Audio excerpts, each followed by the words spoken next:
Dr. Wyatt today, and I have a co-host. I was in Yes. here by myself yesterday, and Oh, good morning. good morning. Good morning. And for all of you, good morning as well. Yes. Tell them who you are. So for those of you that don't know me, I've been here, A quite a few bit. So times. yes. Some of you are familiar with me, but for those of you that are not, I am Dr. Andrea S. Boyles. I am a sociologist and a criminologist and a scholar just in general. Yep, I'm an author. I yep, do quite a bit of community work. yep, So I'm sort of running a gamut on a number of things. And yep. and certainly among those things, glad to be here with you all this morning. And I am a columnist at the Times-Picayune, NOLA.com. Some of you may pick that up. Some of you uh, may not have the money or want to spend your money that way. But you can find me there if you would like. It's a great day. And, right off the top, I just want to remind folks that Omega Psi Phi Fraternity Incorporated has its 88th uh, uh, 9th District meeting this weekend. So you're going to be seeing a lot of purple and gold if you're anywhere near downtown and the Central Business District and probably some other parts of the town as New Orleans begins to fill up with Omega Brothers. Uh, we've got a lot of business to take care of. And of course, we're the Qs, so we're going to have some fun. And that's going to end on Sunday. So I want to make sure that we shout out the Deltas, Absolutely. the AKAs, and the Zetas who are helping us out this weekend. So, these are big deals. And you've been involved with Delta Sigma Theta, the Correct. sorority of my mom Yo, and all my right. sister. Okay, I So love I it. wouldn't be here without a Delta birthing me. That's it. That's it. That's it. and Yes. and my wife is an AKA. Okay. And don't have any Zetas in the immediate close family, but Yeah. I have some Zetas that I love. Okay. So, We're all uh, family. yeah, We're yeah, all yeah. So I'm family. happy Yes. that they're helping out, and it's a big deal. I mean, it's one thing to organize a meeting at work for 5, 6 people, 10 people, maybe even 15 or 20. It's a whole different thing to organize a larger meeting Sure. with 2,000 to 3,000 official registered people, knowing that there must be something else going on because some people coming around and they're not registered, but they want to be around the vibe. Yeah. They want to be around the vibe. Yes. And but it takes a lot to organize each and every day from morning, noon, and night, and after midnight to pull off something like this. So we are very thankful to your sorors All right. and the Yes. AKAs Yes. and the Zetas for helping us out. We have a new superintendent now, and that's where we are. That's a great thing. At least we've got the school board leadership issue resolved. But I wanted to touch on something that's a bit concerning to me that um, I want to find out more about this. But apparently, the city of New Orleans has lost state-funded preschool seats. Hmm. So for low-income parents who can take a part of take participate in the state-funded preschool program, which is free for those who are eligible, there are fewer seats. Now, the school district says that it's not because of need, which sounds like there aren't more people who want additional seats. But if we have gone from uh, a higher number of pre-K seats to 1,240 pre-K seats. I'm wondering what happened because I haven't seen that massive economic uplift in the city of New Orleans to think that there aren't people with kids who can take advantage of that program. Sure. My general position, anytime I hear that there's been cuts in terms of education, is one of, sadness, because I think that, and maybe, part of this is a little bit of my biases as an educator, but Mhm. also just generally speaking, based on facts, what I know to be true, and many of us know, is that education is the window to upward mobility. And whether we're thinking about that in terms of education at the, college level or education at the preschool level, that becomes the gateway for exposure for a lot of people. And so anything that, you know, hinders that, to me, I think is a loss. And a loss not just for the folks directly who are in need of participating or wanting that access, but I think it's a loss for all of us generally. So we have so much money, right? And so many different things that we fund. Hmm. And so it's always, just unfortunate that of things that can be cut, education somehow or another tends to end up in that bucket. And I realize, education has its business aspects.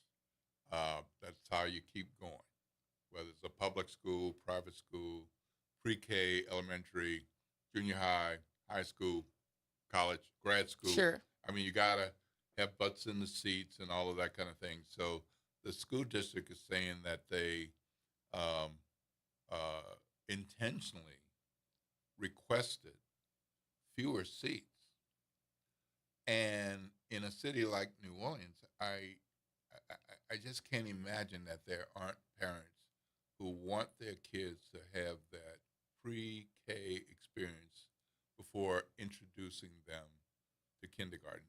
And apparently, this has been going on for the last 5 years that we've been declining with our requests.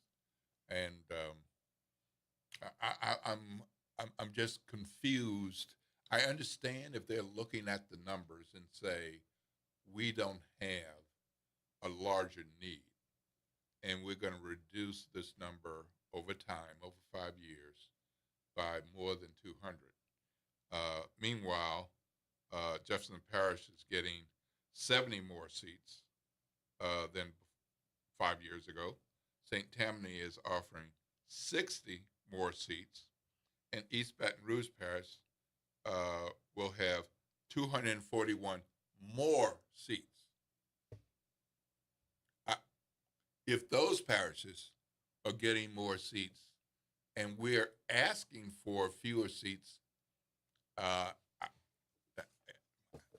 I want to know more about, did we not fill the seats that we got money for, Yeah. or what? Because I just don't see a lot of people in New Orleans who, you never know when you're passing somebody, stopping at the gas pump or the grocery store, Sure. what somebody's life circumstances are. Yeah. But living in this city, I just feel like there are more low income families and parents with kids who could take advantage of something like Absolutely. And let me say this, even with my being here, I am um here as an independent scholar, an independent community engaged scholar, this. separate of all institutional affiliations. However, I, again, circle back to education and the significance of it. I, will have to look further at the particulars surrounding this Yeah. situation, this Hmm. case, but what I will say is when you talk about business, the idea that, things should be run based on a business plan, even to be an entrepreneur requires certain amounts of education, informal or formal. in that sense. The through line for everything to be successful on some level or another means education, even if it means simply being educated or learning more about one's craft. There is always going to be a learning process. So, again, that is significant. That's a pivotal thing. I have, personally been in school since the age of 2, literally Mm. full time, one Mm. way or the other, 2. since the age of 2. Whoa. Yes. So you got Um, a head start. yes. But and I think it shows because I can't seem to get away from school. Right, right, right. But I love it. I embrace it. It has always been safe space in many respects for me. And I think a lot of people would understand that. I think it's that for so many of us. But again, I come full circle to the babies. And regardless of what the situation is, I just think that, there's so many different things that um, maybe we could revisit budget wise and otherwise in terms of restructuring or fixing, some systemic type things, Hmm. Hmm. one way or the other. But education, I think that we can't get enough of it.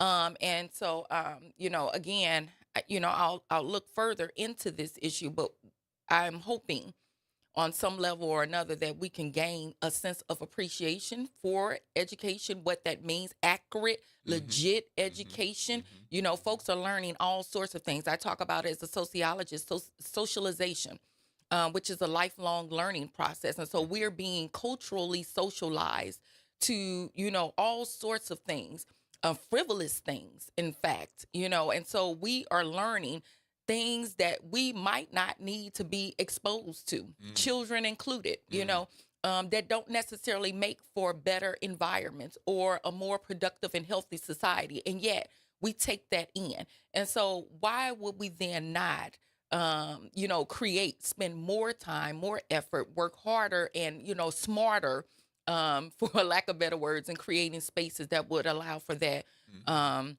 Mhm. factually, legitimately, for our babies and otherwise to be in a great space. Yeah. So I know there's some teachers, some educators, some public school and charter school folks out there. Feel free to call the talk line at 504-582-9422. We'd love to hear what you have to say. 504-582-9422. That's the WBOK talk line, 504-582-9422. So Yes. how much do you think your schooling, full time schooling, Full time from since two two. to four to five, how much difference did that make? Could you see that as something that it took a while, we've had it for decades to have pre K Sure. schooling, um, but not everybody gets it. Yes. And it costs money. Um, but should we be thinking about for at least 3 year olds, if not 2 year olds, being introduced to education, formalized education at a younger age? The sooner the better is what I would, push for, because children are learning whether they are in a formal setting or not. We are absorbing at that age. Mm-hmm. And I think that sometimes it's underestimated how much we take in. And so, I mean, I have vivid memories from the age of 2, believe it or Mm-hmm. not, Mm-hmm. Mm-hmm.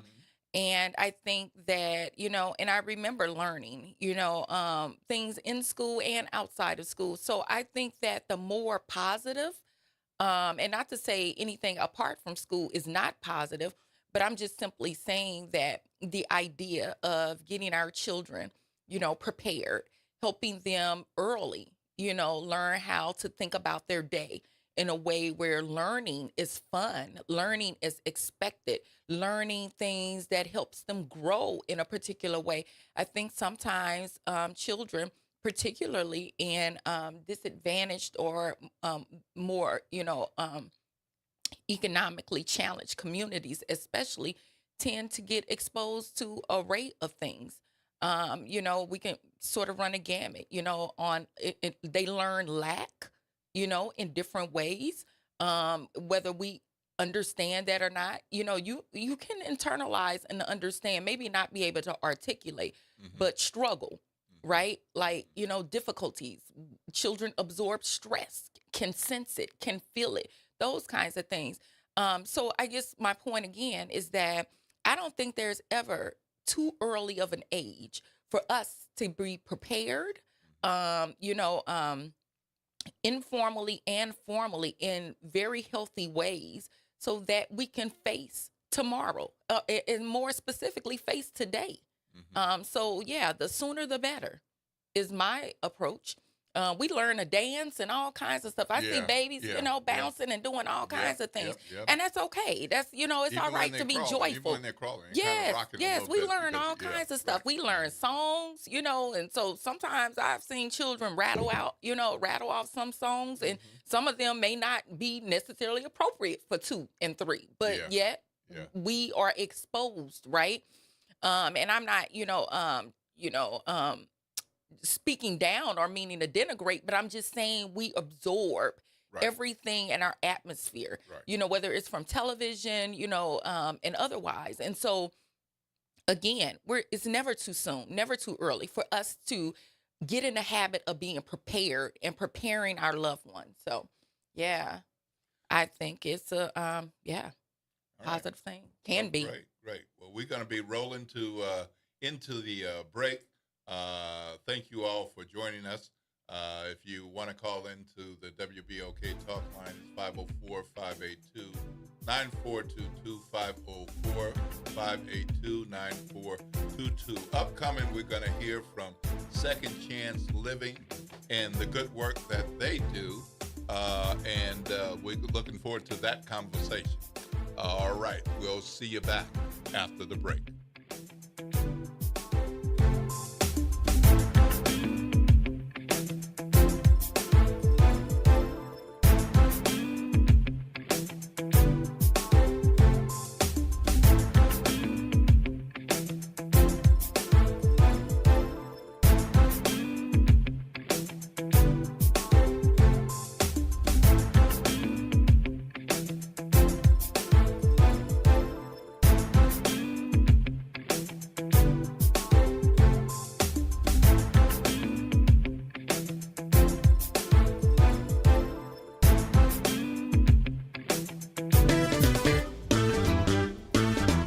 Hi, I'm Leo Jackson, host of Sunday Gospel here every Sunday morning, 5 a.m. to 7 p.m. and 12 o'clock till 2 p.m. You don't want to miss this move of God. It happens only on WBOK. You listen to all day long. Good Friday morning. I'm Daryl Forges with WDSU News, and here's your headlines. Happening right now, a manhunt continues in New Orleans for a man who escaped from court. It started in a New Orleans courtroom when a convicted criminal made a bold escape. We're told Terrence Green is considered armed and dangerous and call 911 if you see him. Investigators say Green was just moments away from being sentenced when he made a run for it. Deputies say after a quick chat with his attorney, Green took off from the courthouse, heading straight to a nearby Walmart and ditched his ankle monitor. The final ping came from the Port of New Orleans. If you know where he is, you're asked to call 911 immediately. With today being Good Friday, many of you are likely planning to enjoy seafood or fried fish for your meals. Several local groups are holding fish fry fundraisers across the area, including the Westwego Fire Department serving up lunch and dinner. For a full list of where you can grab a plate and support a good cause, just head on over to our website, WDSU.com, or download the free WDSU mobile app. And after months of speculation, it's now official. Longtime Saints right tackle Ryan Ramczyk is retiring from the NFL. The announcement came in a post on social media. Ramczyk hasn't played since the 2023 season due to ongoing knee issues. He was a key part of the Saints' offensive line for 7 seasons, starting over 100 games and earning All-Pro honors 3 years in a row. His retirement marks the end of an era for the fans who've watched him anchor the line since he was drafted back in 2017. I'm Daryl Forges, and that's your headlines for WBOK. Have a great day and a phenomenal Good Friday and even a better Easter weekend. Connect with NOLA Public Schools. Follow us on Instagram, Facebook, and X for the latest updates. Sign up for District Digest, our official newsletter where we share district achievements, celebrate student successes, and keep you informed about our vision of providing a high-quality education. And don't miss our school board meetings. Watch in person or live stream on YouTube. Stay informed, stay engaged. Visit nolapublicschools.com today. Again, that's nolapublicschools.com. Hello, I'm Gary Clark. Please tune in to Dr. Clark 101, The Living Classroom, which is broadcasted weekly every Wednesday at 12:30 p.m. on WBOK 12:30 a.m. on your dial. And as always, it's been a pleasure. The New Orleans Jazz and Heritage Foundation is the nonprofit organization that owns the New Orleans Jazz and Heritage Festival presented by Shell. With the funds generated from Jazz Fest, the foundation invests in Louisiana companies through economic development, cultural enrichment, and free educational programs. To learn more about what the New Orleans Jazz and Heritage Foundation does, please visit www.jazzandheritage.org. Making a difference in the community. WBOK 1230 AM. Good morning, wake up. The Good Morning Show. Good morning. On WBOK.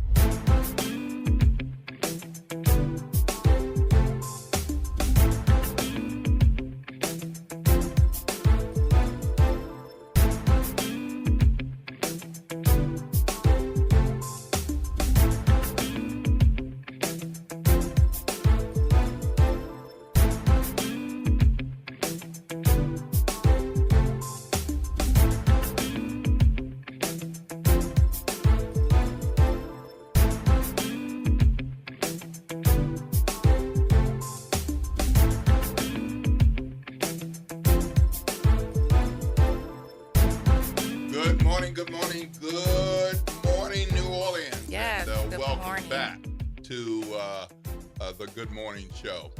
We got a talk line at 504-582-9422, 504-582-9422. I wanted to bring up the ongoing trash saga. There's another development,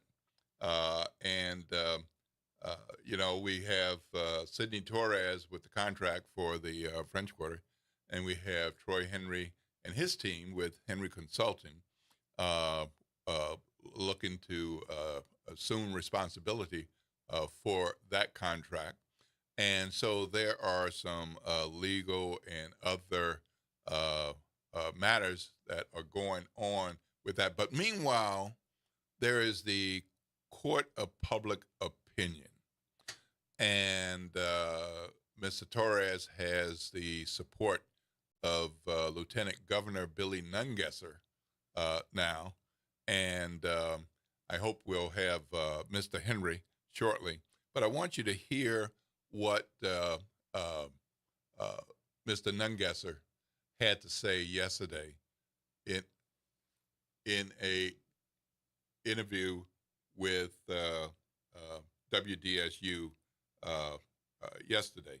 He basically said that he thinks that this is a politically connected consideration, that the mayor would be sending this in the path of her legacy to make a decision that is not in the best interest of the city, because he's heard from business owners that say that if the mayor replaces Ivy Waste with Henry, that they're going to close shop. And it was like, if you're getting the service, why should you care about who's cleaning the street? But I hope you'll be able to hear Billy Nungesser, his own words about what he had to say in a hallway conversation with WDSU. Down there all weekend for French Quarter Fest. Never looked better. I saw Sidney Torres' people scraping paint in Jackson Square, wiping down the garbage cans. He doesn't have to do that. Him and his team love Louisiana, love New Orleans. To give it to a politically connected friend is absurd. It's disgusting. It's embarrassing. And I'm telling you, we're at a breaking point in the city.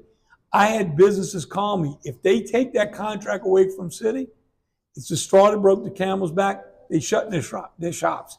2 shops on Royal Street called me this week and told me that. So, Mayor, if you cancel the contract, you're destroying this city. And shame on you for doing this on your way out of office. Your legacy is going to be that you did everything you could to destroy the city you said you loved when you ran for office. And that is a real disgrace for the city, because people are so passionate and love this city and the state. And to have a leader that just disregards the will of the people is disgusting. Okay. Joining us now is Troy Henry from Henry Consultant, the person and the company that Mr. Nungesser was referencing without saying a name about changing the contract out. We got Mr. Henry on the phone. Are you there, Troy? Yeah, I'm here, Will. Can you All hear me okay? Oh, yes, we can. And both of us can hear you now. Yes. I first of all, you just heard what Billy Nungesser had to say. I want to ask you these 2 things about what he said about Sidney Torres. That Sidney Torres loves New Orleans and loves Louisiana, and that's one of the reasons that he should have this contract. Do you love New Orleans? Do you love Louisiana? Of course I do. It's why I live here. I could live anywhere in the country if I wanted to, and it's an asinine comment to make by a public official who is obviously has a bias to believe that the way they pick up trash is somehow unique from how some other company can pick up trash, or how their pressure washer is a magic pressure washer as opposed to the one that will do. It's completely asinine. And I just think his ice cream sandwich and donut diet is affecting his judgment as a lieutenant governor. There's no way that, it would make any sense at all what he's saying otherwise. And if companies want to leave and they're trying to exert as much pressure as they can on the mayor to do what they want to do, as opposed to following the law, which is interesting with these Trumpian Republicans, is normally it's law and order unless it's not to their friends' advantage. We won the bid. Sidney Torres lost the bid. He was able to get a temporary contract. The temporary matters are over. So the mayor is following the law. And to think that the requirements can only be satisfied by one company is insulting to the intelligence of anybody that knows anything about business at all. So looking at this as an observer, one of the things he alleges is that you're a politically connected friend. And so if I'm inaccurate, please correct me. But one of the things that we do in the business world, in politics, in government, is make friends. And I'm not sure that Mr. Torres is not a politically connected person in the city of New Orleans and in Louisiana. You've been involved in politics and government and certainly business, multiple businesses for some time. Yep. And so friendship is a factor with feeling comfortable with someone. But the business part is the business part, and that's where you write down the details, answer the RFP, and make sure that you are making your best case with whether it's this contract or another contract. Do you feel the process was fair? It was fair, and the reason you know that it was fair is because there were 6 bidders that bid on it. Torres was one of them. Ramelli, there was Waste Pro. There were a number of companies that bid on the thing. Nobody protested it after the process was over. It was announced clearly with the point system that they, that they created, that Henry Consulting, we won by a lot. We didn't win by a little. We won by a lot. In fact, we won by about 15%. The rest of the bidders were within probably 10 to 15 points of each other. We were 55 points or 60 points ahead of anybody else. So we won by a lot. Our experience has clearly demonstrated our ability to execute on any projects that we do. And so to think that it's somewhat of a racist comment because I'm black, I'm automatically a friend. But Sidney Torres can run commercials against Desiree Charbonnet to the benefit of LaToya Cantrell, but he's not considered a politically connected friend. Okay? Right. I ran against Mayor Cantrell. Now, Mayor Cantrell respects my business, but to all of a sudden think that we're somehow best friends or something like that, it's insulting. When you can't win on competence, then you start insulting the character of the individual.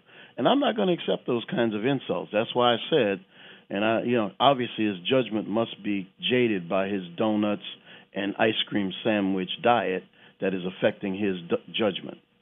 All right. Well, there you have it, folks, straight from Mr. Henry's mouth. You heard what the lieutenant governor had to say, which I was surprised at. And thanks, Troy, for calling in and responding to what he said so our listeners can set the record straight on where this thing stands. How much longer do you think this is going to go on before the transition?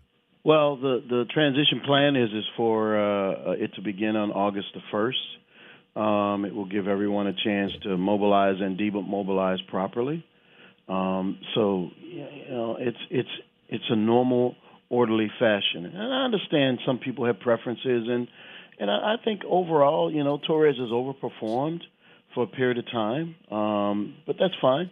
Listen, we'll meet the requirements of the contract, and all of the fear-mongering that's been going on, primarily in the white community, but some of the black community, but all of the fear-mongering is unnecessary. If they would at least do their research, especially in the media, to understand the requirements of the contract, you'll find out that there's not all of this above and beyond work that everyone thinks. The requirements for this contract to clean the city to French Quarter are much higher than any standards they'd had previously.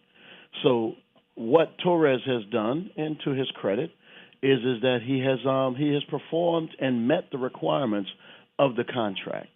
And it's not like any of the other companies, I don't believe, that will bid on it. I know Ramelli, I know my company, I know probably Waste Pro, all could have met those same requirements, and we're going to meet them, and we're going to exceed those requirements. So to cast judgment on our inability before we've even started the project demonstrates a clear opportunity to demonstrate your true bias.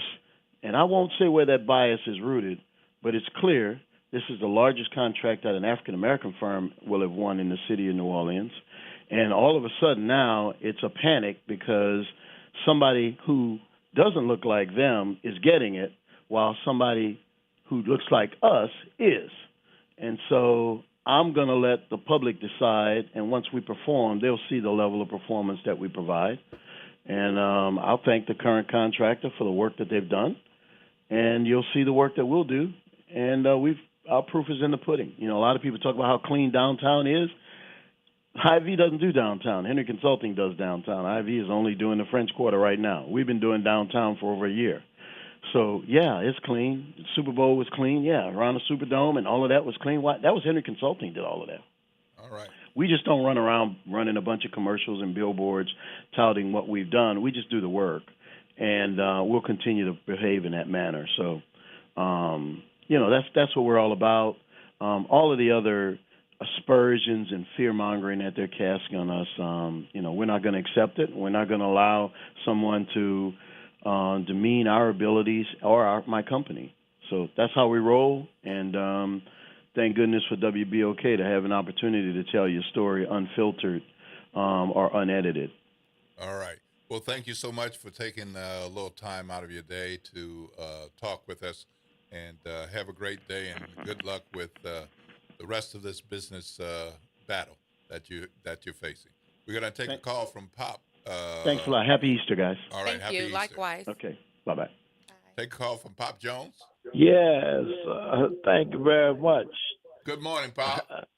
I'm doing fine. Good. This is Sutton and Guest. You already know I'm not the sharpest knife in the drawer. but I'm going to follow up the great late John Lewis. If you see something, say something. Uh-huh. And I was a little confused.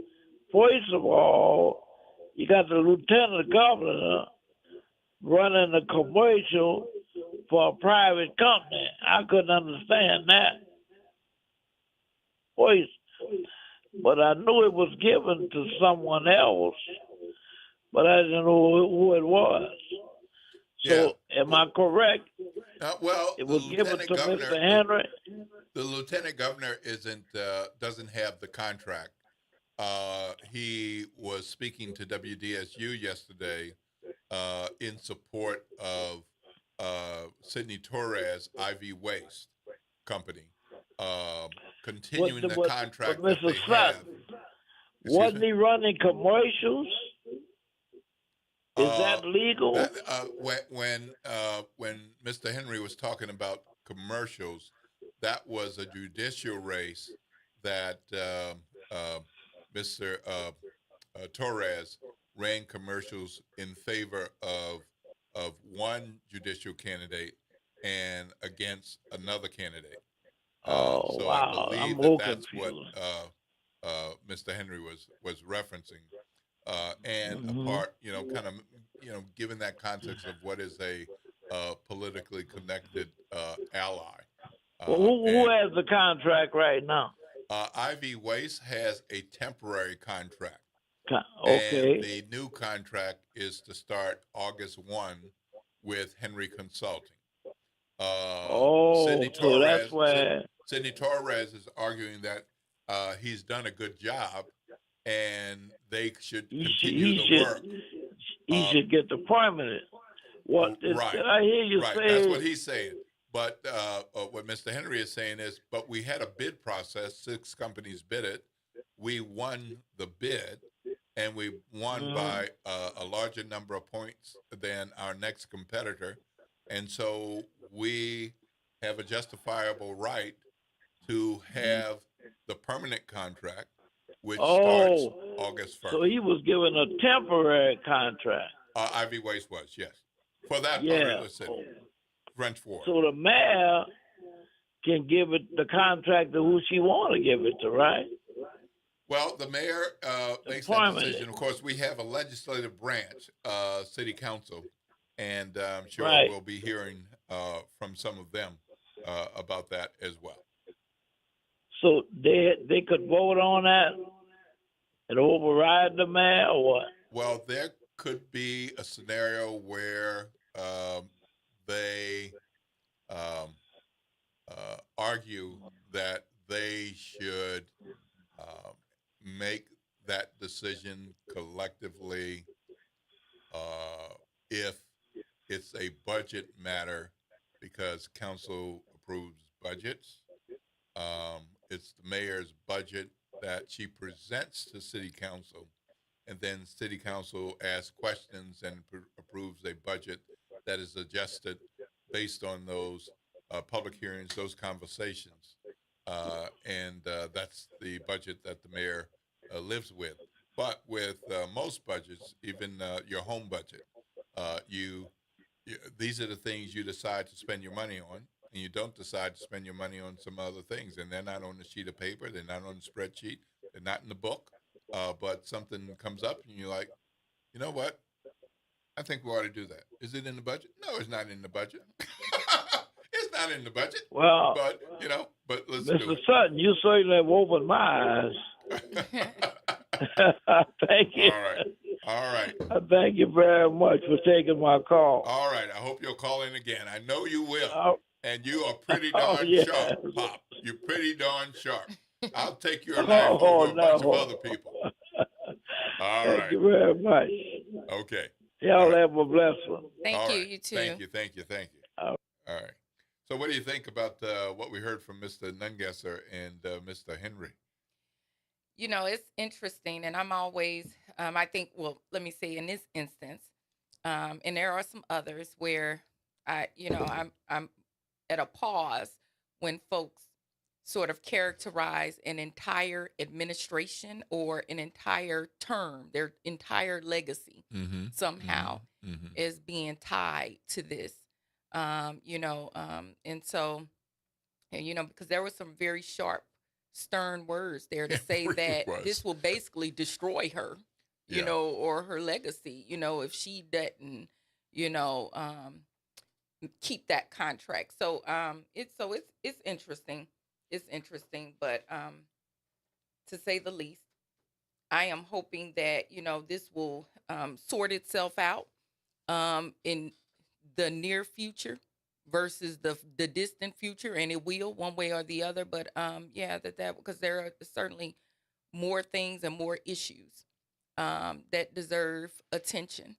And also, I'm especially interested in hearing always what the people feel and think. And so there was some leveraging of businesses, supposedly saying that they would close or they would leave, that kind of thing. So I'm always interested in, what that actually mean and what the other businesses are saying, and what other people are thinking and feeling. That's two businesses, he says. But there so what are are the bunch rest of other businesses what are in the the rest French Quarter of the businesses saying? Yep. Yeah. Well, one of the things that this reminds me of is Atlanta made great progress in the city of Atlanta over the last several decades with doing business, city business, with Black business owners. And we're not close. We are not close to what Atlanta does in terms of looking at how many Black businesses have large contracts with the city of Atlanta and those with the city of New Orleans. We've had some progress, but whoever is mayor, this is a Black city still. Now, maybe that'll change as people move out or something and move in and all, but we should have more business from the city in the hands by legitimate processes to go. All right. We'll be back after the break. You're listening to WBOK, the Good Morning Show. Yes. The talk line is 504-582. 9422, 504-582-9422. This is WBOK, the station everybody's talking about.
Sometimes I struggle to get to sleep.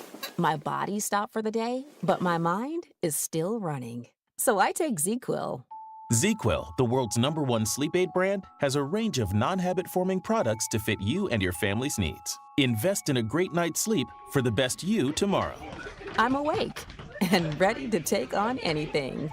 Better days start with ZzzQuil nights. Explore our products at ZzzQuil.com. Use as directed. Keep out of reach of children. Point! Hey, you okay? You don't normally miss those shots. I just haven't been as regular lately, and it's making me feel sluggish. You should try Metamucil. It's been a game changer for me. Metamucil's plant-based psyllium fiber helps trap and remove the waste that weighs you down. Ace, you're moving better than you were last week. Definitely. Metamucil keeps you moving. These statements have not been evaluated by the Food and Drug Administration. This product is not intended to diagnose, treat, cure, or prevent any disease. Learn more at Metamucil.com. Hello, I'm Gary Clark. Please tune in to Dr. Clark 101, The Living Classroom, which is broadcasted weekly every Wednesday at 12:30 p.m. on WBOK 12:30 a.m. on your dial. And as always, it's been a pleasure.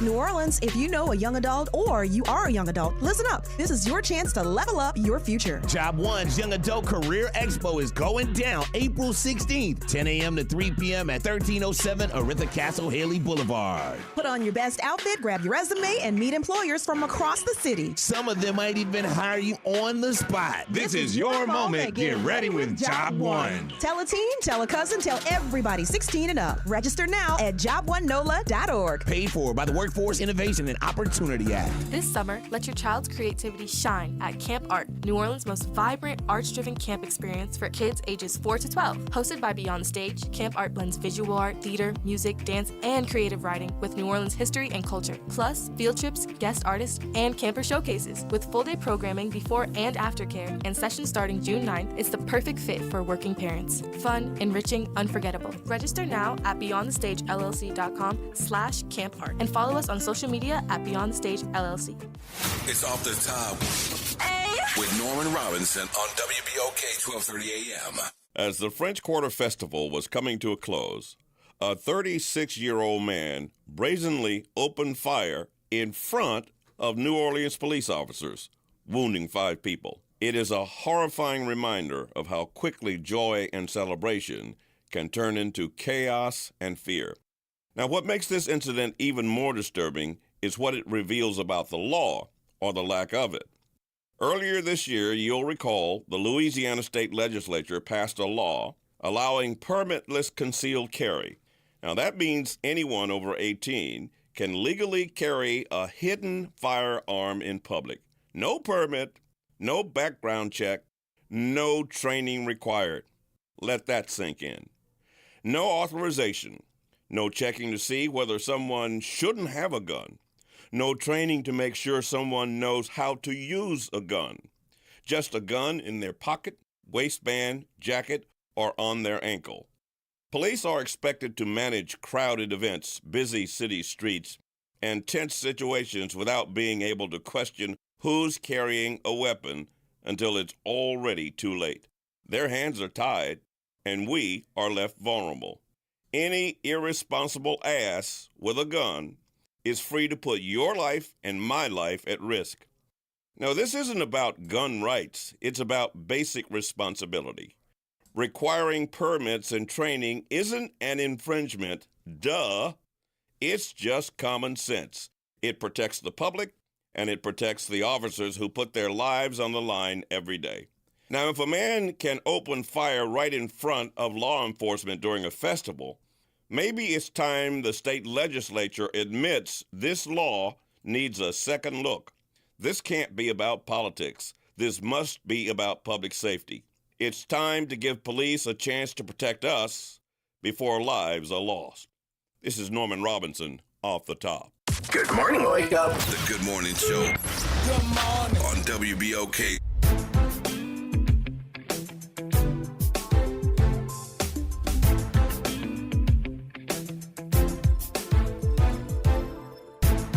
Good morning, good morning, good morning, New Orleans. Welcome to the Good Morning Show. The talk line is 504-582-9422, 504-582-9422. We certainly want to hear from you. Let me clarify something that a last caller, Pop Jones, talked about. I referenced a judicial commercial, and that is correct. But I think what Mr. Henry was talking about, and therefore I might have confused you, Pop, is the commercial, the IV waste commercial that included the lieutenant governor. So a paid ad featuring the lieutenant governor to support IV waste and its work in the French Quarter. So I think that's what Mr. Henry was talking about, and I just wanted to clarify that. So I hope you and all the rest of our listeners hear that clarification. And we are going to, by the way, I am Will Sutton. So this is not a familiar voice. I'm Will Sutton. I'm a columnist with the Times-Picayune, NOLA.com. And I'm Dr. Andrea Boyles, and I am a sociologist and criminologist on board this morning. And I am a member of Omega Psi Phi Fraternity Incorporated, meeting this weekend in New Orleans. Yes. And you are? Yes, I'm a member of Delta Sigma Theta Sorority Incorporated, although I'm here independently. Yes. But yes, I am certainly, yes, I am certainly a member of D9. We do have our Greek lives. We have our Greek lives. Yes. One of the things that happened overnight is that the Trump administration, via the voice of Secretary of State Mark Rubio, is threatening to pull out of the talks with Ukraine.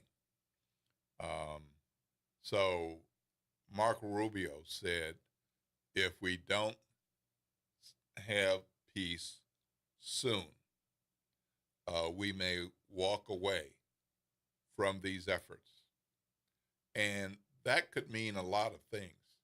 The vice president, J.D. Vance, said that he's positive about getting peace. But I do want to remind you that during the campaign, Donald Trump said multiple times, this was not one time off the cuff, unscripted, and he didn't know what he was talking about. Multiple times he said that you elect him president, and on day one, within 24 hours, he will end the war. Within 24 hours. He used that phrase over and over and over again. Well, he's been in office for some time now, and clearly we're feeling the impact of a number of his different moves, and a number of the moves will have some impact in the coming weeks and months. But that is a promise that he made, rather an outlandish promise to make when you're not in control of all of what needs to be done to achieve peace. But he did not achieve peace within 24 hours. The Ukraine nation, and I do have some problems with Ukraine, especially when it comes to our people. That's another story. But in the fight between Ukraine and Russia being the aggressor, taking over a large percentage of Ukraine's land and wanting to be in control of all of Ukraine, because President of Russia, Putin, wants to return to the USSR. He's not happy that he's in charge of a nation, Russia. He wants to have the Russian states like it used to be and have control over more of the world. If they walk away from these peace talks and Ukraine is left on its own, that very likely could mean that the United States would stop supporting the military efforts in Ukraine. And that very much could mean that Ukraine doesn't have the strength, the power to battle Russia, and Russia could take them over. That could be a dangerous thing with world democracy. And that is precisely what I was going to say. I think that, it's so important to really think about like what those dynamics mean, even for those of us, here in the United States. Like, sometimes I think it's easy for people to say, well, that's happening over there. Not all people, but sometimes, out of sight, out of mind type of thing. And the reality of it is that we can't exist solely, as a country or continent. We really have to consider like what this fallout might mean for our allies, the relationship that we have with our allies and beyond it. The truth of the matter is, and these are things that I teach, and I'm probably preaching to the choir, I know, because we're very smart, intelligent people, but we are incredibly interconnected and interdependent. We cannot, just willy-nilly sort of make decisions that will be costly in more ways than one, especially when it comes to things like additional colonization and that kind of thing. And really and truly, the whole world, much of the world, let me say it that way, much of the world has been colonized. And so this is a furthering of that. We also have to be clear and understand that history, I think there's a bad precedent being set as if,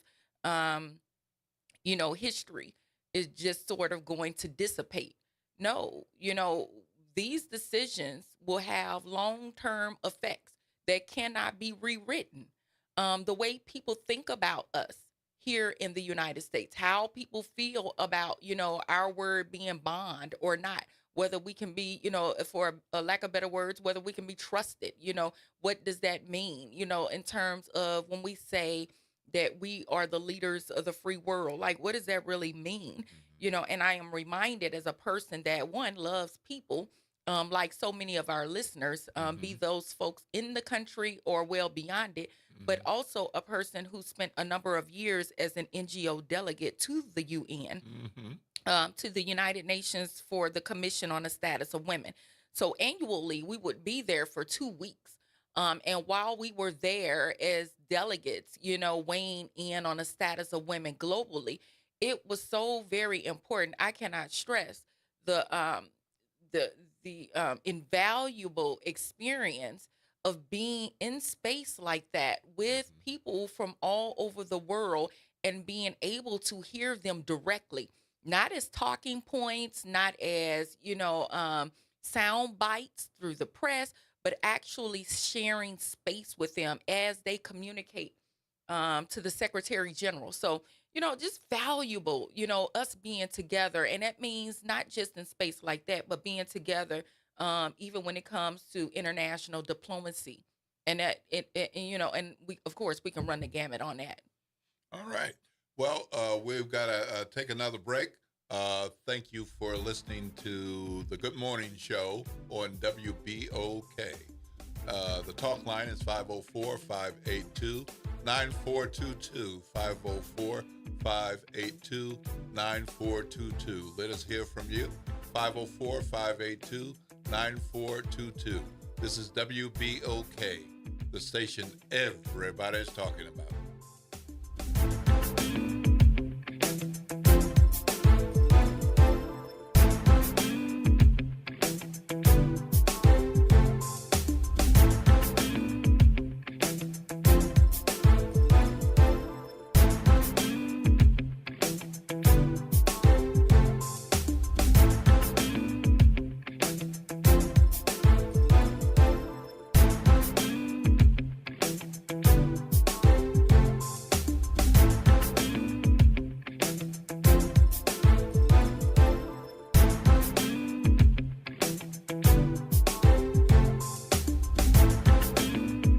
WBOK New Orleans, home of the Good Morning Show, 7 to 9 a.m. weekdays. This news report is brought to you by New Schools for New Orleans. I'm Alexandria Ikamoni with 4 things you should know from BIN News.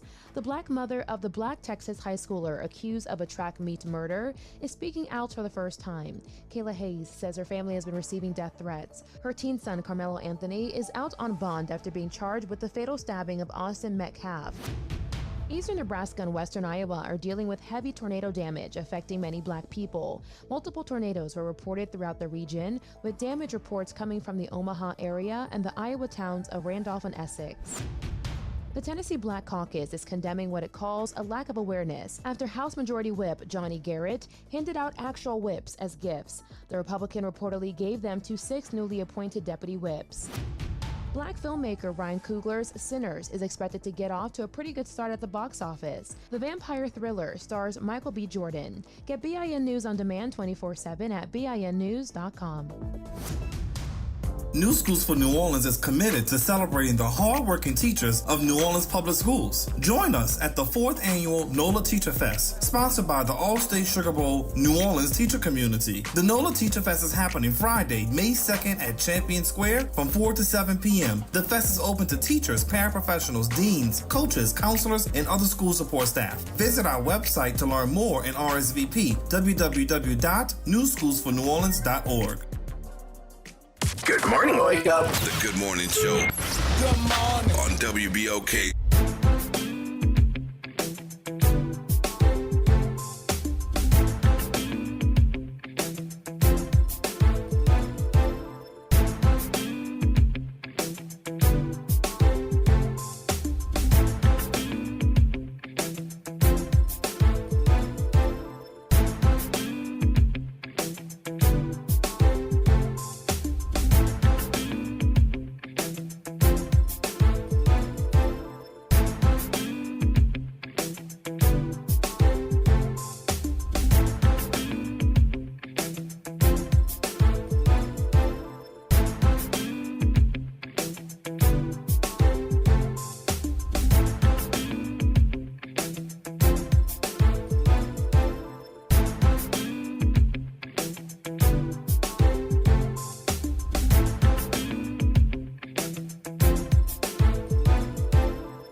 Good morning, good morning, good morning, New Orleans. We're back again with the Good Morning Show, and we're your co-hosts. We're sitting in today. Happy to be with you. Yes, likewise. I mean, I've heard your name. I heard you on WBOK. You know, I know you're a woman of distinction. Yes. And yes. and but somehow we've not met. Yeah. And so this is a pleasure to meet you and to do it here at WBOK. I feel like I'm a part of the WBOK family. I'm sure you do too. Yes, You know? yes, I do too. I really and truly enjoy being here and being able to be in conversation and in community with the people. That matters a great deal to me. And likewise, you know, I'm glad to be able to meet you and to work with you today. And I'm hoping that that will be the case, you know, moving forward in the future.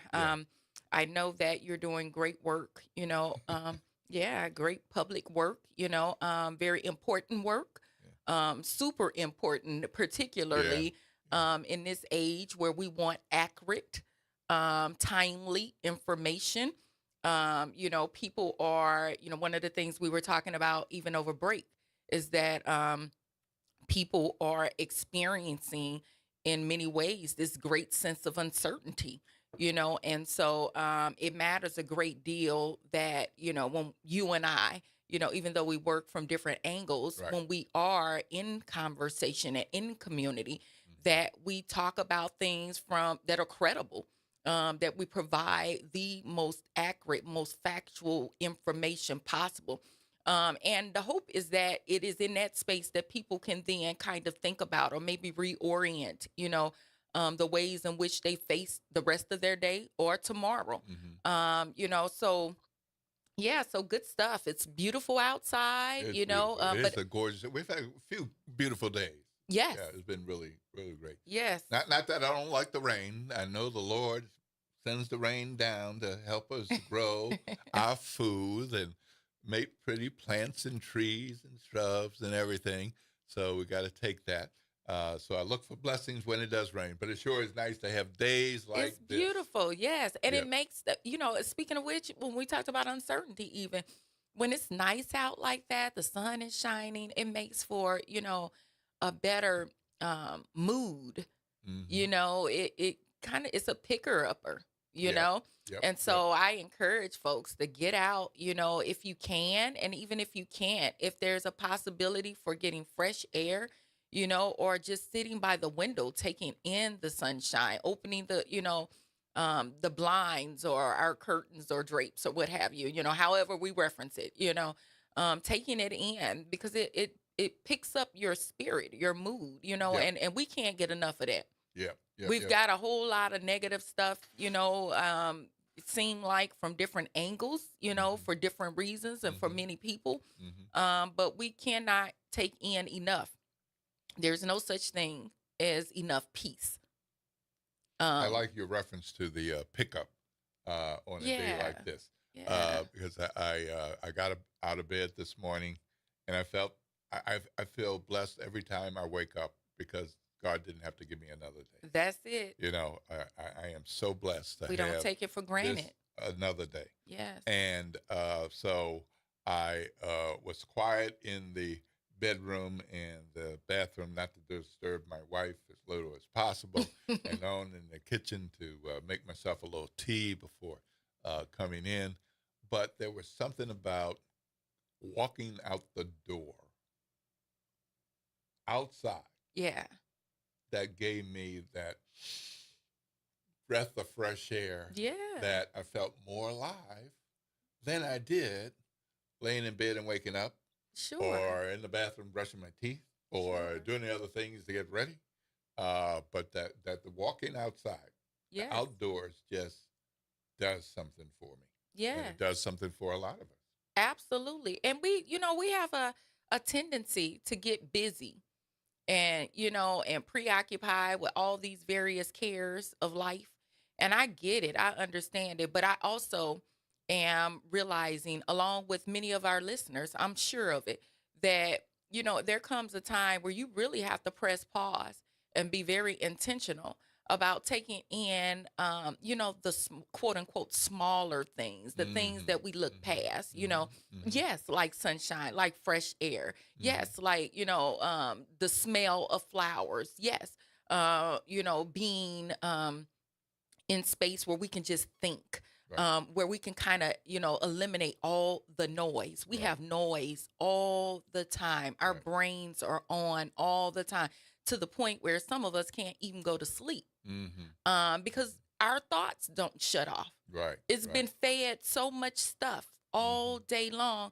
We can't even cut off our thoughts long enough to even get rest. And so those kinds of things, being able to sort of reorient ourselves, rearrange those things, or being reminded. So I think this is maybe me reminding the listeners, but also reminding myself that that's important too. All the different things that we do all day, we have to be sure to include those smaller luxuries, right? That shouldn't really be luxuries. They're really human rights. We talk about, all these social issues, right? But it is also a human right to be able to breathe. Right. And so do we practice that? Do we, allow ourselves those kinds of things? And that don't require us to go to the ballot box. Yeah, right. Well, speaking of the ballot box, we do have an election coming up on May 3rd. And want to remind everybody that it's an important election, though it's one thing on our ballot in Orleans Parish. This would be the millage renewal. Been seeing these no new taxes signs. And the reality is it's not a new tax. So the voters in Orleans Parish approved this 10 years ago, and now it's time for a renewal. If we don't come out and vote, if we leave it to a smaller number of people, and those people vote no, it would mean up to a 20% hole in the operation of the sheriff's office. So that would be a significant loss of money. And it would mean that Susan Hudson, who wants to continue as sheriff, or her successor, if you all vote for someone else, that they would have less money to operate that jail and the deputies in the courtrooms, and to pay the deputies what they should make, and for repairs. I mean, I was listening to one of the town halls, and they talked about cell blocks where the cell locks are inoperable in a jail. They're inoperable. So you could have somebody 2 cells over, and the lock doesn't work, so they can actually get up and go out and hopefully behave themselves, but maybe they might not. But they're working on it. They're working on it now, but those are things that are costly because it's not like repairing a door lock on your bedroom door. Sure. And not even on your front door. It's a big, heavy lock. So those are some of the kinds of things. So the early voting starts April 19th and ends on April 26th. So you want to keep that in mind. And even with that conversation, or that, issue, it's a slippery slope in some respect for me, because my criminological mind is thinking that, we want to be in a place where we don't need all those cells, however many they might be. Right. And that we can, especially when it comes to funding. And of course, I know, that there may be some need in one way or the other, for the sake of public safety. But we certainly want to get in the business of, using budgets and figuring out how we can get on the front end so that people don't find themselves, criminalized or making unconventional decisions or in the system in some way where there needs to be an increase in, jails and that kind of thing. But also encouraging voting, we are, we continue to deal with apathy across communities. And so it's certainly an opportunity to continue to think about how we might get to the ground, and continue to work with people and talk with people in very real ways where they feel a part of the system and not shut out by the system. Mm-hmm. And I think that, given some of what people have had, what we have had to face, what we're witnessing by and large, across the nation, even now, I think that might be further discouragement. Mm-hmm. But also, contrarily, maybe not.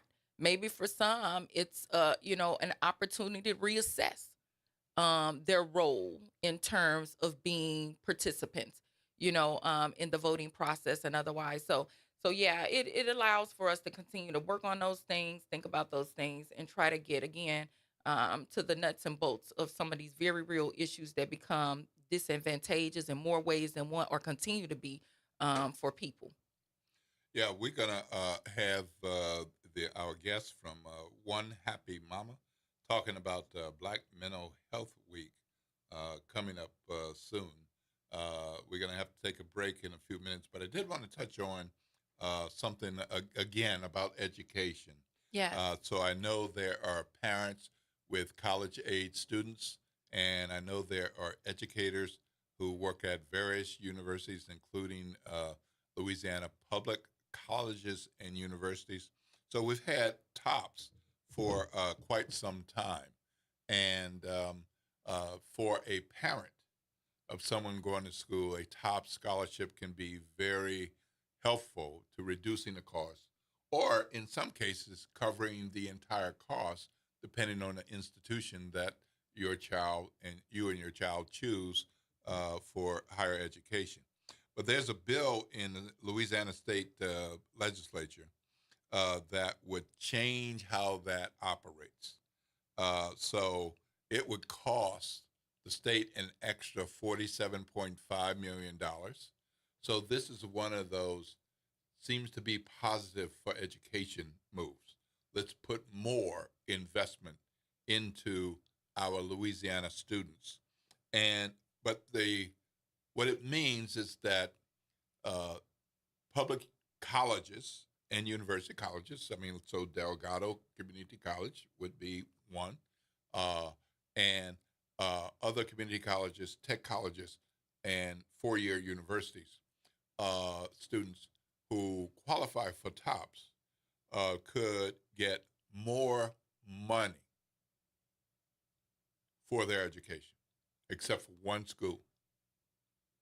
Just one school, LSU, Louisiana State University.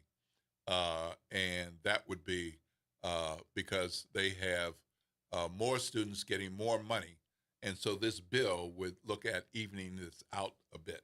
So that's something to be aware of. And we're going to take a call from Ken. We got a call from Ken. Good morning, guys. How you doing today? Good morning. Good morning. How are you? I am well. Thank you for for putting forth some wonderful information, especially about the issues that are coming up on the ballot with the sheriff.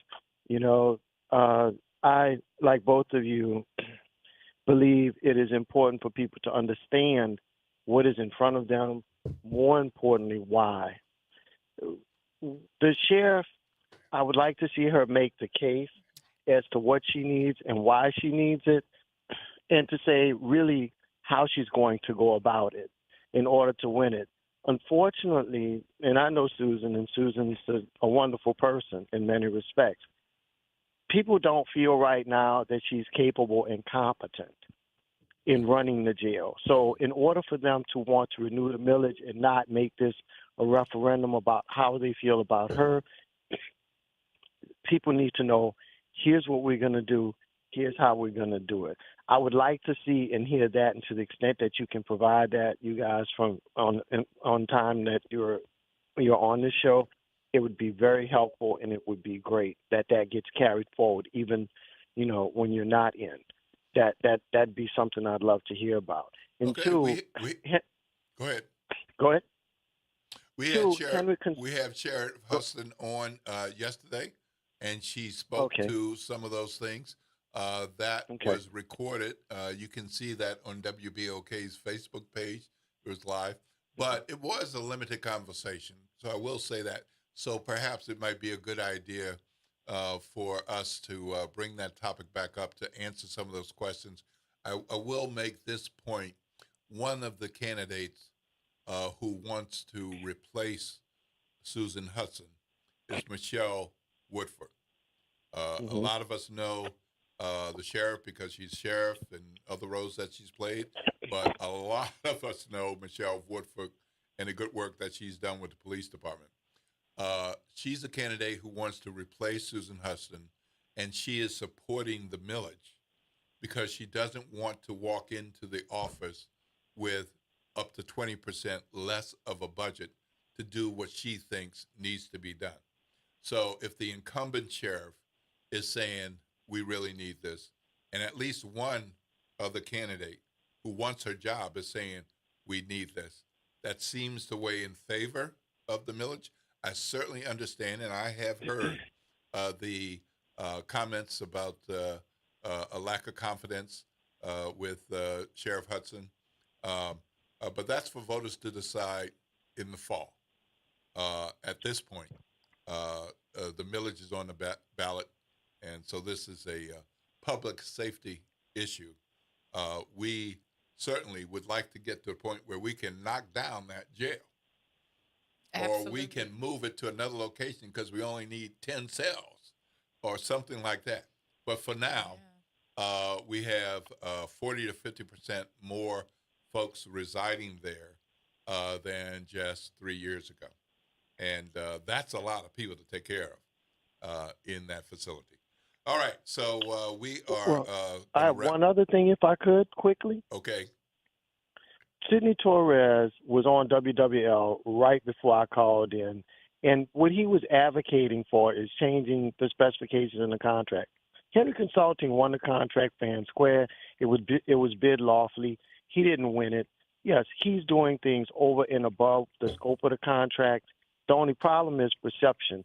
People's perception is, well, I want what I see there, not what's in the contract. So for people to understand, no, the service level will not be exactly the same, but that is not what the contract calls for, as Mr. Henry pointed out. However, people want what they see. And so we should be careful to know the facts, as you correctly pointed out. And thank you for pointing out 20% less revenue for the sheriff. I didn't know the revenue percentage, but all of those things are very helpful. Thank you for shining a light on these things. And you guys have a great day. I know you're up against a break. Thank you for having me. All right. Look at you. Look at you. Know your good morning show. You know we got a break coming up. That's right, Mr. Ken. Thank you for calling in. Yes. We do have a break, and when we come back from that break, we'll be hearing about Black Maternal Health Week from the folks at One Happy Mama.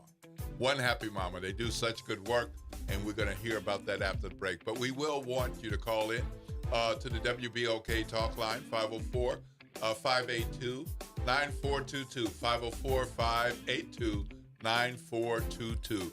You're listening to WBOK, the station that everybody's talking about.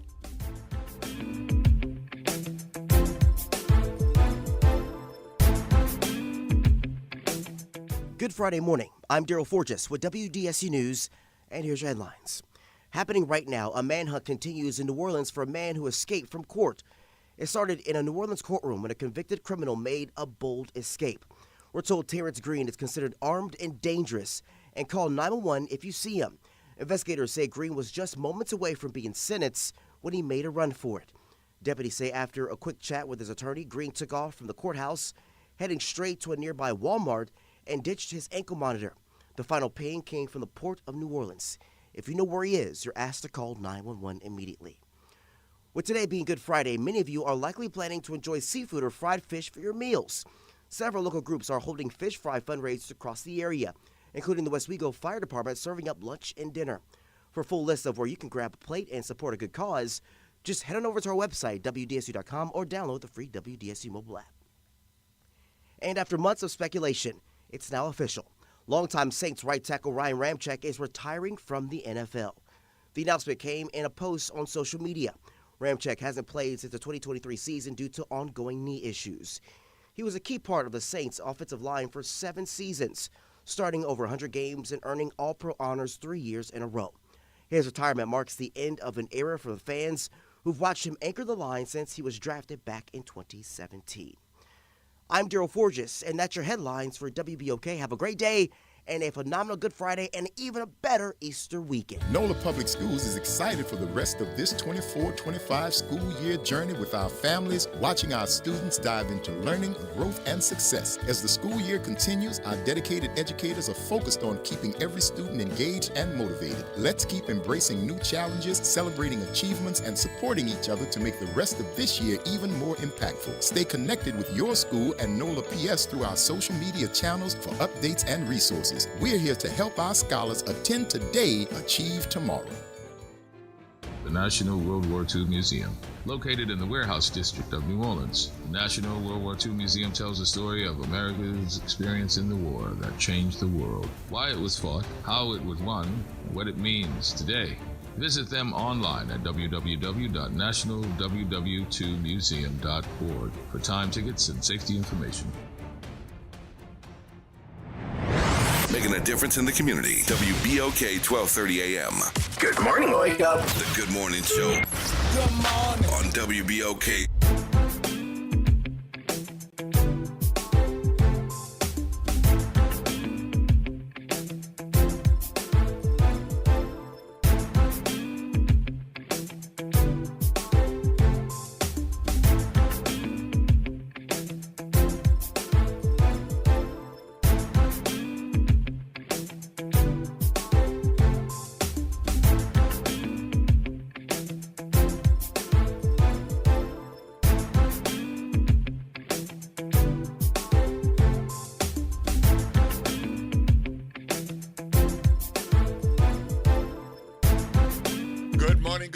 Good morning. Thank you for listening, WBOK family. This is the Good Morning Show, and I'm Will Sutton. And I'm Andrea, Dr. Andrea Boyles. Doctor Yeah, Boyles. Dr. Boyles. She's so smart. Aw, you too. We all are. I want to remind you about the WBOK talk line, 504-582-9422, 504-582-9422. This is a talk show, and we talk, and we include you in the talking. So we want to hear from you, 504-582-9422. Today we've got folks from the One Happy Mama.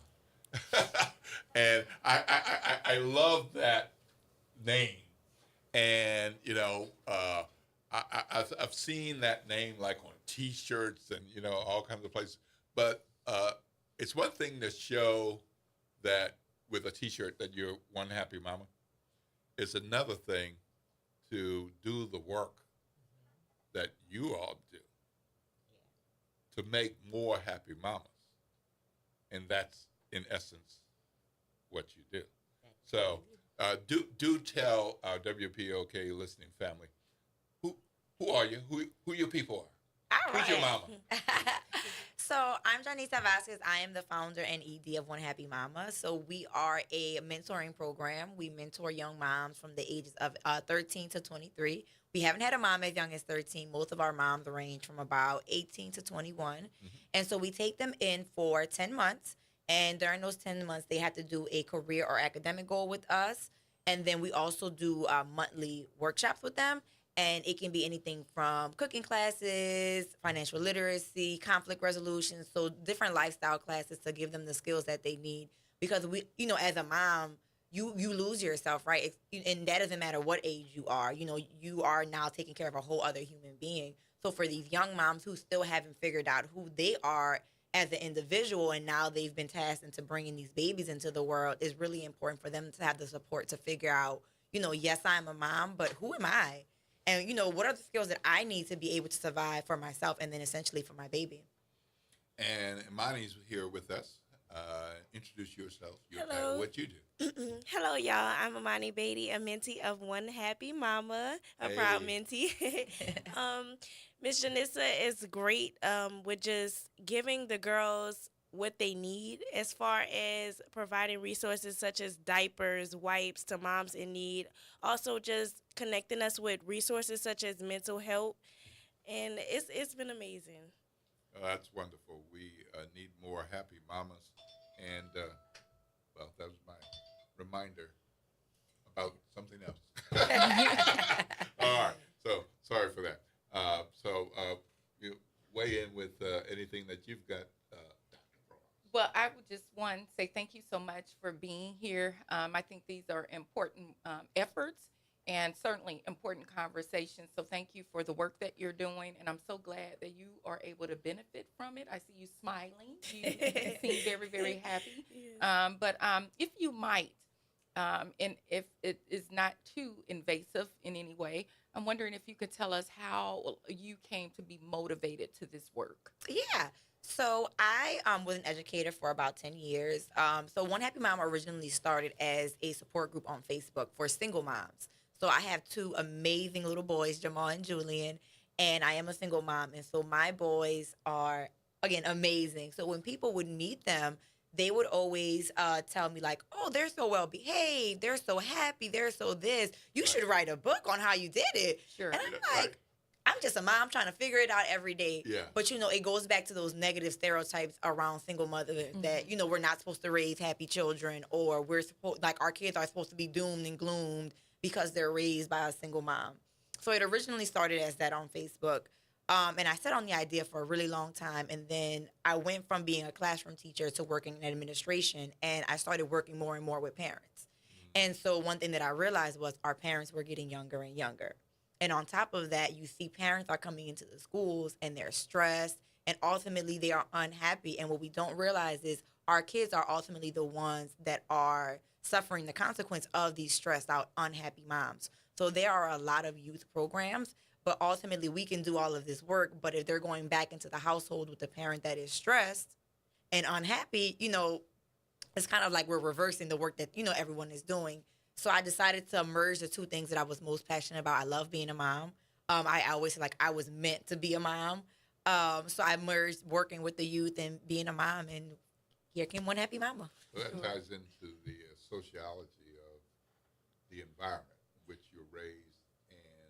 As young kids, you learn from what you see and what you feel. Yes, and we were just talking about that earlier, and I was saying that children absorb, like they're learning, even when we think they are not. They take in the stress. They might not be able to articulate it, but they can feel the struggle in the home, or they can feel stress and anxiety and those kinds of things, and may not necessarily be able to express it in a way that we might as adults, but nonetheless, I appreciate you sharing that because it's so important. And I'd like to know, I guess as a follow-up question, this call to really be a resource. And so I'm interested in knowing from the both of you, how have your experience been with that? Because really you've stepped into this space where you're providing resources to moms from different angles. And then as a recipient of that, learning and being able to take into that. And I would imagine at some point you will then share that out to some others as well. So there's like this relationship that's happening that begins with you, but extends far beyond you. Yes. So I don't know, I said a lot, so I don't know, wherever you want to hop in. Okay, as a recipient of what she's doing, I feel like it's powerful to the community because I feel like a lot of people don't show that they care for young moms. It's always like slander, or it's like, you're a young mom, you don't know what you're doing. Sure. And I'm also working in education as of right now as an ESL teacher, and just experiencing like how many children are without right now. It's very important what Ms. Janissa is doing for the community because it gives young moms a chance to step up and step to the plate and not just be titled as, I'm a young mother, I don't know what I'm doing. Sure. And so just receiving, like, being able to get diapers, strollers, like, a lot of people don't have money to financially do these things. So she's actually just pouring into a lot of moms, and she's reaping the rewards of what she's doing. And that's just amazing to see because it makes you look at it as, I'm capable of doing more than what the community is saying. And also on the aspect of connecting us to mental health therapists, things that we need. And I feel like that's powerful. Yes. Thank you so much. We're talking to Janitza Vasquez. Yes. And Imani Beatty. Yes. Okay. From One Happy Mama, for those of you who are just tuning in. And I'm Will Sutton, hosting today. And I'm Dr. Boyles. And we're having a great conversation about motherhood. So it's a Black Maternal Health Week. When is that? Yes. And what is that? What does that mean?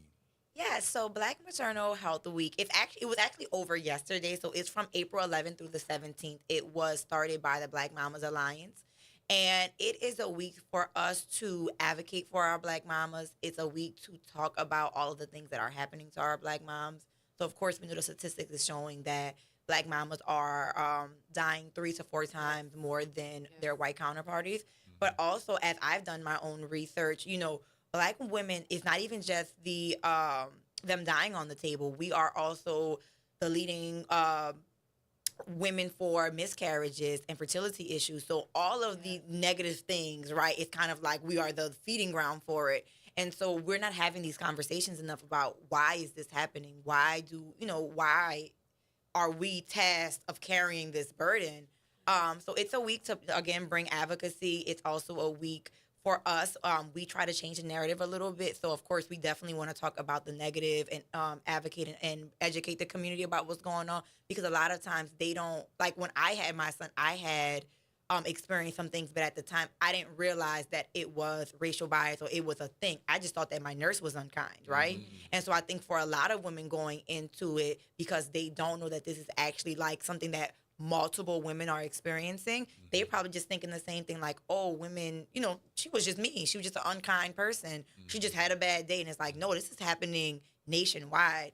But we want to put a twist on it as well in talking about the beauty and the joy that is Black maternal joy, because what we don't also realize is that we can also be creating a bit of anxiety on top of, childbirth is scary on its own, but then when we're also constantly talking about the statistics and how scary it is, we can be, making the fear we're heightening the fear a little bit. So also putting the twist of like, let's talk about the good, like let's highlight those beautiful birthing stories and let's talk about just what is the joy of being a Black mama.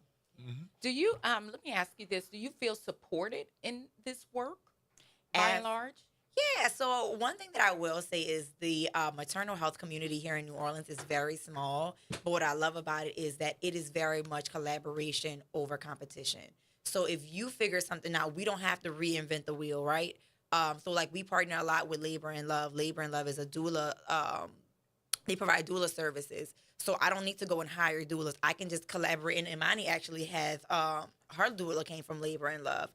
Training Grounds does parenting classes in place. So I don't have to recreate that. I can just partner with them for them to be able to then give those services to our girls. So definitely supported in the maternal health community for sure. And one other question, Imani, I'm saying your name correctly. And so you talked about, and I think both of you have touched on the negativity sometimes that's attached to, single parenting, especially, and a host of other things. I'm wondering, how do you have these conversations with the larger community? Like, there are people sometimes that may feel like this is not, here they go again with this, like, why is this even necessary?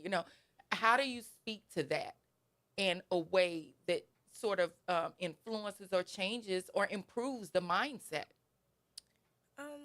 As speaking from a mentee perspective, I would say by her pouring into us is giving us a chance to spread through the community. As far as like what she is doing for us, is showing that we can do it. We just have to come as one. So I would say, far as like the events that she's hosting, the last one was etiquette, and I feel like we didn't grow up learning etiquette. Like some people may not have known that, and just doing those type of things as a young woman and also as a young mom, you can reach out to people, tell the community that, we can learn these things. It's never too late to learn. And I think that's like the majority of it. And also like just having a social media base, we can show other people, we can speak on it, and also having these healthy conversations. And the Maternal Health Week is going to show that there's people out there that care.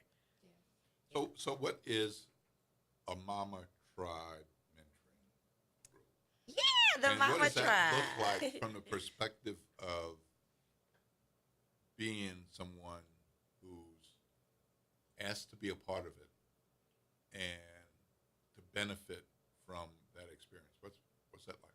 Yeah, the Mama Tribe. So the Mama Tribe, we take about 10 to 12 moms every cohort. We just finished up our third cohort. And they're with us for 10 months. They get a individual mentor who checks in with them weekly to make sure that they're on task with completing their goal. They need support during the week. And then we meet with them monthly. So like she said, we just did a etiquette class. We've done cooking. We've done self-care. So again, giving them all of those different lifestyle skills. We always say, like, when we were in high school, now as adults, like, why we didn't learn about credit in high school? Yeah, You become an adult. Yeah. You graduate high school, but you realize, like, you didn't prepare me. Right. For the adulting. Yeah, like, I know all this history, but I don't know how to, balance a checkbook is probably outdated now, right? I know for me, it was like balancing a checkbook. Right. This generation is a little bit different, but we don't teach them, like, those tangible life skills that they need. So we do that with them. They also receive a stipend. So if they are on track for meeting their goals, they can earn up to $1,000.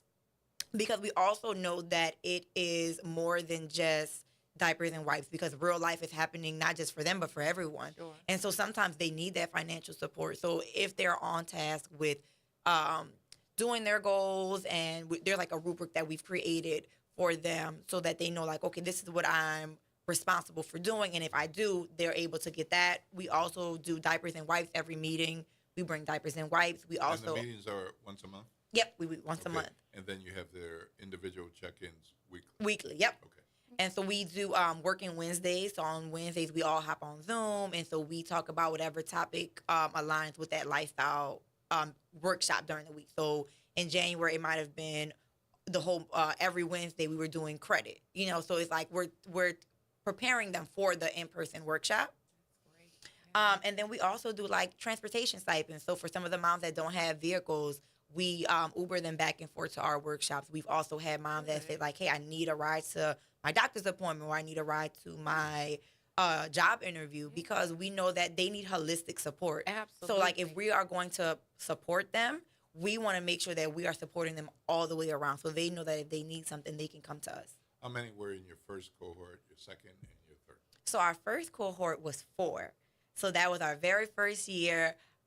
In full transparency, I had no idea what I was doing, right? I had sat on One Happy Mama for a while. I had a friend who one day came to my house and was like, okay, girl, we're going to do this 501c3 status. We don't know what we're doing, but you're going to fill it out and we're going to figure it out. So that's what we did. So the first cohort was 4. The second cohort was 10. And then this cohort, we started off with about 14. Okay. So every cohort gets a little bit bigger. So yeah. Good. So if there's a young mama, 13 to 23, yes, is it? And they're hearing about this now, and it's like, I need that. How do they qualify? How do they inquire? What are the eligibility requirements? Yeah. So what we'll do is we'll actually open up applications May 1st. So we open up applications, and it has, different questions that we ask just for us to get them, know them a little bit better on paper. And then from there, we interview them. So we want to make sure that this is actually the right program for you, right? Because everyone is at a different place in their journey.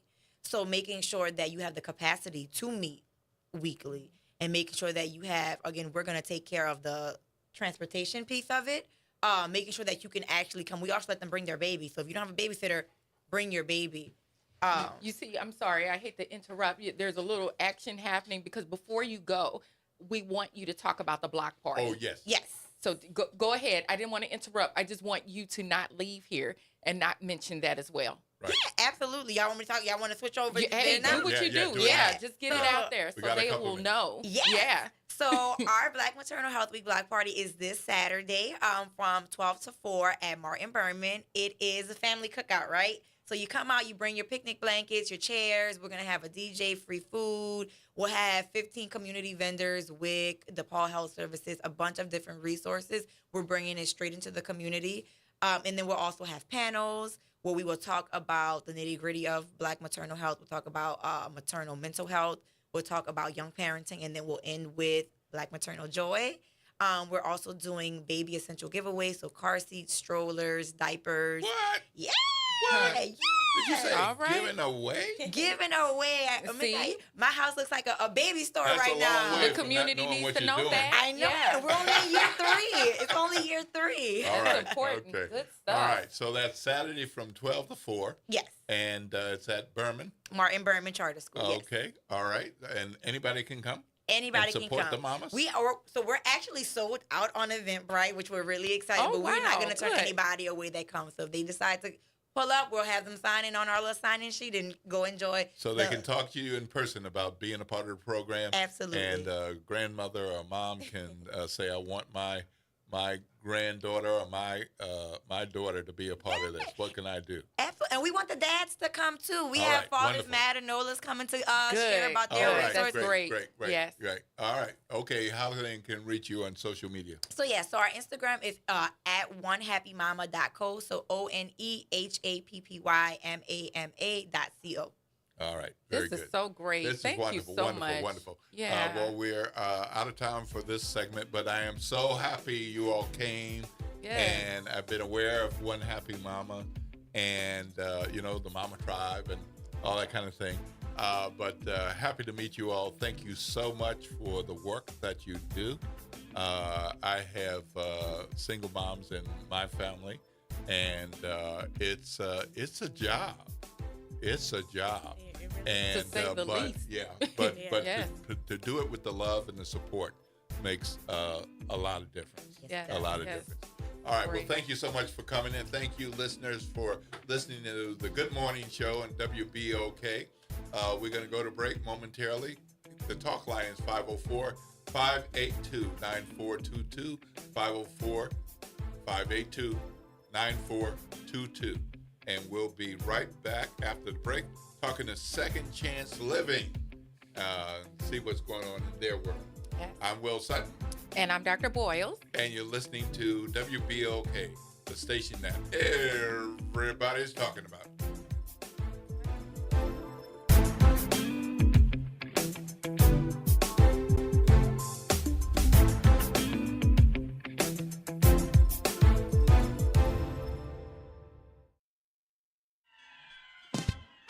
A star-studded lineup will unite in support of music education at the 2025 Jazz Heritage Gala on Wednesday, April 23rd at Generations Hall. The gala will feature iconic performances by the Ohio Players, John Clary and the Absolute Monster Gentlemen, Niger Kojo, and the Lanyap Section, and more. To celebrate a grand start to Jazz Fest, reserve your tickets at jazzandheritage.org.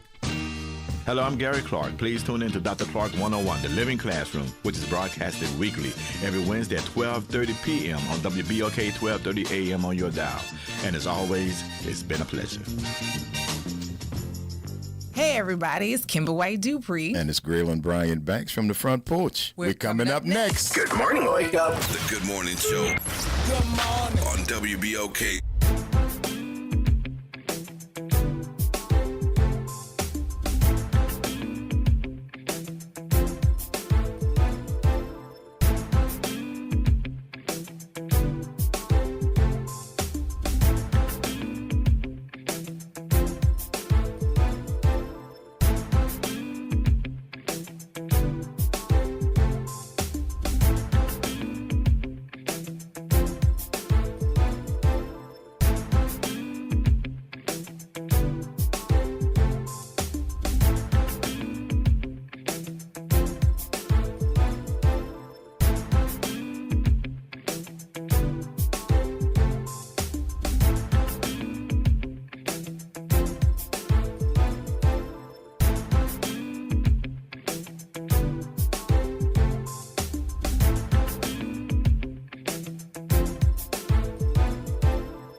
Good morning, good morning, New Orleans. This is Will Sutton. I am co-hosting today, and I've got my partner here. Yes, Dr. Boyles. Glad to be on. All right, and we're going to move quickly into talking about second chance living. And we've got Ms. Trelise Barker here with us, and she's going to tell us about the good work that they do, and in multiple locations. You know, for a while, I mean, y'all been around since about 2017, something like that? Yeah, 2017. And I initially thought, like, until the last, 3 years, that y'all were based in Orleans and Jeff. And then I figure, wait a minute, they're doing work in other places. What is going on? So tell us a bit about second chance living. Baker. I'm president and founder of Second Chance Living PMI, and our mission is to work to improve the lives of justice-involved women in underserved communities by focusing on community resources that create a measurable impact in workforce development, mental health, and reducing the probability of returning to prison. We were founded with the help of some amazing colleagues of mine to be able to implement and develop this workforce development program that we have. Our programs are not just based out of Orleans or Jefferson Parish. We are a statewide initiative. Our workforce development programs have always been virtual.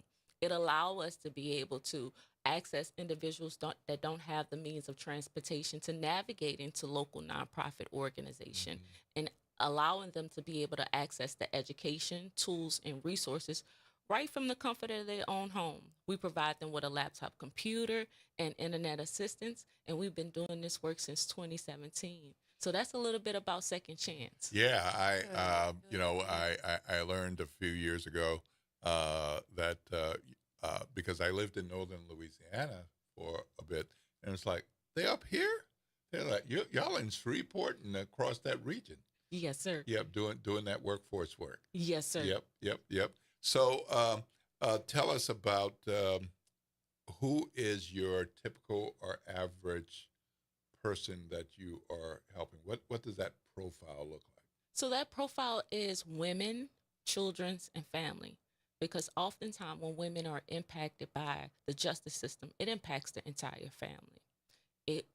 It brings forth challenges that individuals, that they need the support of the community They done paid their debt to society, and now they're ready to move forward with their life. And as a community, we have to be able to come together collectively to help and support those individuals, because that in turn saves you, us as a community, taxpayer dollars, because that decrease the likelihood of that individual going back to prison. So we focus primarily on women that have been impacted by the justice system, and more importantly, marginalized communities. We are the first transitional housing program in Jefferson Parish. So that is a big accomplishment, but with being the first, it comes forth with its own challenges. So having a reentry program, not just in Jefferson Parish, but having that statewide initiative is very effective. It's cost effective. And on top of that, it empowers them to having the resources and means. Within the first 60 days, it can be a challenge for an individual coming back into society if they don't have the housing in place. So we worked hard and diligently connected with reentry programs and probation and parole throughout the state of Louisiana to continue empowering the women, to continue connecting them with the resources that we have available within the community, and building more resources. So that way, Louisiana collectively together, we continue to focus on sustainability for the community. So in some cases, this may include reuniting moms with their kids if they've been away for a while. And that's got to be hard to be a mom and be off for a while and loving your kid, wanting the best for them, wanting to give them a hug. Yeah. And in some cases, you're not able to, or you do it for a limited time based on visitation and all. So that's got to be a transition as well. Yes, and I'm happy that you mentioned that, because we are one of few transitional housing programs for women that accept women with children. Most housing facilities do not accept the children. Right. And so we are one of few that accept the children, because family reunification is important. It's very important. And it brings up the morale in the housing program, having the kids there, seeing their beautiful faces, and being able to continue to help and support the mother as she continue to thrive within the community. Yes.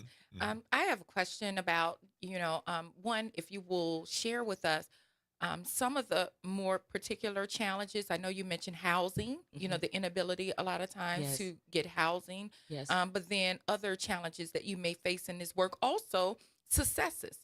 What are some successes that you see in doing this work? And by the way, thank you so much. I don't want to forget that. Thank you so much for doing this important work. It's so vital. So we certainly appreciate your labor in seeing this happen. First and foremost, thank you. And I want to say thank you to all of the volunteers. Thank you to the donors. Thank you to the partners.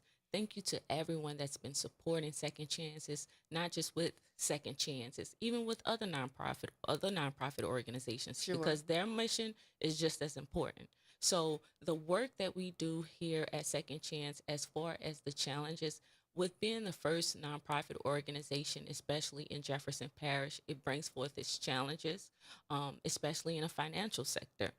Most funding is targeted towards the New Orleans area or the Baton Rouge area.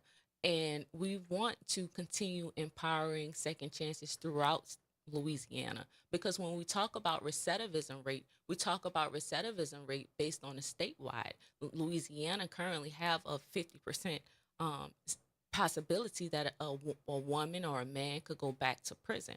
So it's important that we empower not just Orleans or Jefferson or Baton Rouge. It's important that we empower every parish, and then also making sure that we support those organizations and their mission through volunteering, through donating, through following them on social media, liking, commenting.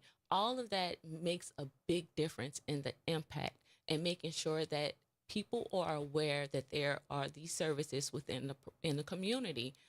So that's a big challenge with being the first. Is one, of course, funding, and then also two is continuing to foster partnerships and relationships.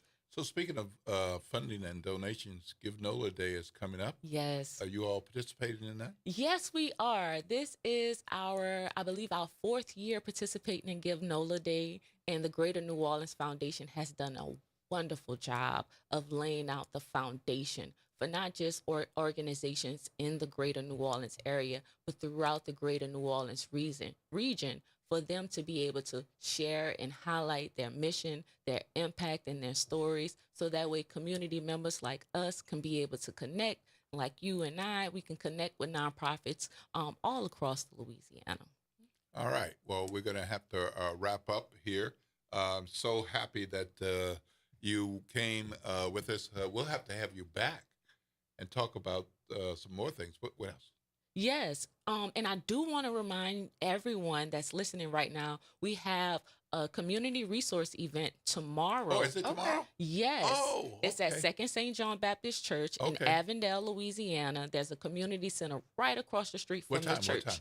The event starts at 11 a.m. to 1 p.m. And we have partnered with Step Up Louisiana. Okay. Yes. Look at you. We partnered with Step Up Louisiana to bring this community initiative and to highlight and to connect individuals with community resources in Jefferson Parish. There are very few nonprofit organizations in Jefferson Parish, so it's important that our community know what's available, so that way we can continue to build on what's needed. Okay, you all go out to that event on Saturday. That sounds like a wonderful event. Yeah. We're going to have to wrap it up here. Thank you so much for coming. Thank you. We've had a good show. I really enjoyed talking with you. Lots of important information. What a conversation on a first meeting. Yes. To have. It's been a great time. Well, I'm glad we had time to. And our guests. Yeah.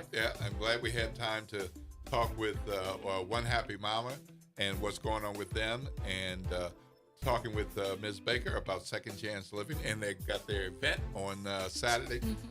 It's been a good show.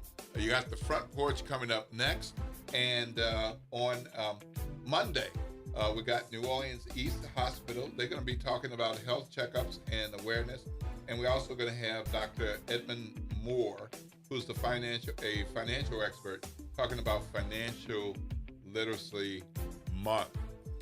Well, with some of everything going on with the federal government and changing our economy, we need some financial literacy ongoing to make sure we know what to do.